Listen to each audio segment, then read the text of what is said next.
bienvenue dans une nouvelle vidéo. Aujourd'hui, je vous retrouve, j'ai vraiment l'impression de présenter la météo en fait quand je commence comme ça. Aujourd'hui en fait, j'avais envie de filmer un petit maquillage plutôt soft, plutôt lumineux pour tous les jours, assez portable, enfin pour moi c'est largement portable.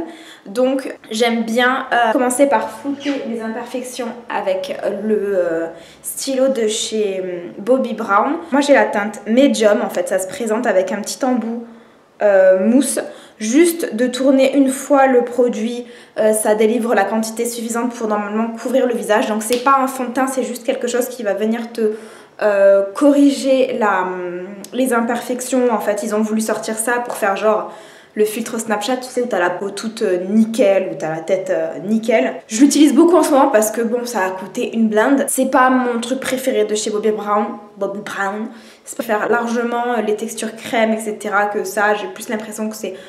Ouais, ça cache. Bon, après, c'est pas hyper couvrant. Enfin, je sais pas, j'en suis pas fan. L'embout mousse et tout, je sais pas. J'aime bien et en même temps, des fois, ça me saoule. Voilà. C'est pas tout blanc, tout rose. C'est pas tout blanc, tout rose, c'est tout blanc, tout noir. Non, mais n'importe quoi. La meuf, jusqu'au bout, elle parle du rose, quoi. C'est ensuite, je vous en ai déjà parlé l'été dernier, c'est la crème mine d'or de chez Sampar. Avec l'embout comme ceci, là. J'aime bien les packaging comme ça. Je trouve que c'est vachement pratique. Donc en fait, moi je l'utilise. En fait, c'est un truc qui te permet d'avoir un hâle immédiat, tu sais, comme ça avait un petit peu bronzé. Ça prépare et ça prolonge le bronzage. C'est un peu comme un auto-bronzant en fait, mais pas en mettre beaucoup parce que vous avez vu que c'est assez coloré, mais ça se fond parfaitement avec le teint. Je trouve que ça va pour toutes les carnations, puisque ma copine qui est blonde l'a déjà pris aussi, et du coup ça fait vraiment un effet, je reviens et j'ai un petit peu bronzé. Donc j'aime bien en fait, ça donne des couleurs, etc. J'ai l'impression que c'est hydratant, enfin en tout cas ça me dessèche pas la peau. C'est direct absorbé par la peau, donc en fait t'as pas d'effet de matière. Moi je suis complètement fan de ce produit de chez Sampar. Je l'ai jamais utilisé en tant que base de maquillage. En même temps j'utilise pas de base de maquillage, donc... Allô. Ensuite, j'ai utilisé la palette de chez Huda Beauty. Donc franchement pour moi cette palette c'est juste la palette à avoir. De toutes les palettes que j'ai, et pourtant j'en ai une tonne, c'est ma préférée niveau pigmentation, niveau combinaison de couleurs, tout c'est ma chouchoute.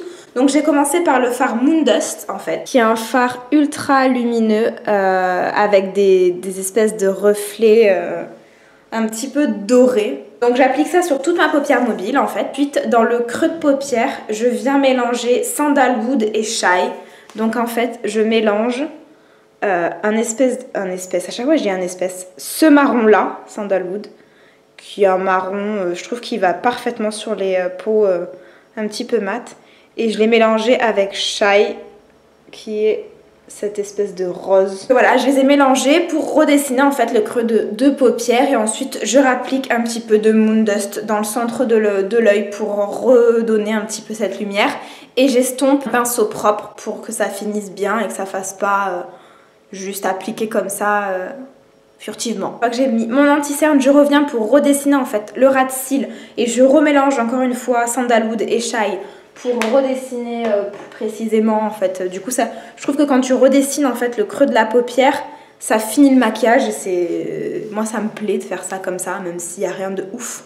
Je trouve que ça fait de suite plus joli. Et une fois que j'ai fait ça, j'ai poudré mon visage avec... Enfin j'ai fait un léger effet, tu sais... le 3 là, comme si tu avais mis un peu de soleil sur ton visage, encore une fois, avec ma poudre de soleil, enfin ma terracotta de chez Guerlain. Au final il n'y a rien de mieux que la terracotta, hein. En plus l'odeur est toujours là. Donc moi c'est la numéro 3 Natural Brunette. Naturel ou naturel? Naturel, la meuf elle voit des mots anglais partout. J'applique assez grossièrement, hein, juste chacun sa technique. Aujourd'hui j'ai pas mis de blush, ouais j'avais pas envie, je trouvais que ça allait très bien comme ça. J'ai hésité entre deux rouges à lèvres, un de chez Marc Jacob, le rose, comment il s'appelle celui-là? C'est un vieux rose. Mais au final, j'ai l'impression que le plus ça va, plus le rose. J'aime bien cette couleur, mais ça me va pas en fait. Donc bref, je l'ai pas mis, et j'ai choisi plutôt le Lolita 2 de chez Kat Von D. Voilà pour le maquillage, le résultat. Moi je trouve que c'est plutôt naturel, voilà, je vais rester maquillée comme ça. Et je suis prête, il me manque plus que mettre un petit coup de parfum. Donc c'est mon parfum de chez Réminiscence, et c'est le Zirem. Je l'adore, il sent trop l'été quand il commence à faire beau comme ça, j'adore le porter. Et dans mes cheveux, je me spray un petit peu d'huile sèche pour les faire briller et me recoiffer tout doucement, Voilà, pour que j'ai un petit peu les cheveux qui brillent et que... J'espère que ce petit maquillage ensemble, cette petite préparation vous aura plu. Si c'est le cas, pensez à me le dire et à me le faire savoir en likant la vidéo, en vous abonnant. Merci d'être de plus en plus nombreux à me suivre. Bienvenue chez moi, vraiment. Ça me fait plaisir de continuer à faire des vidéos. J'espère en tout cas que tout va bien.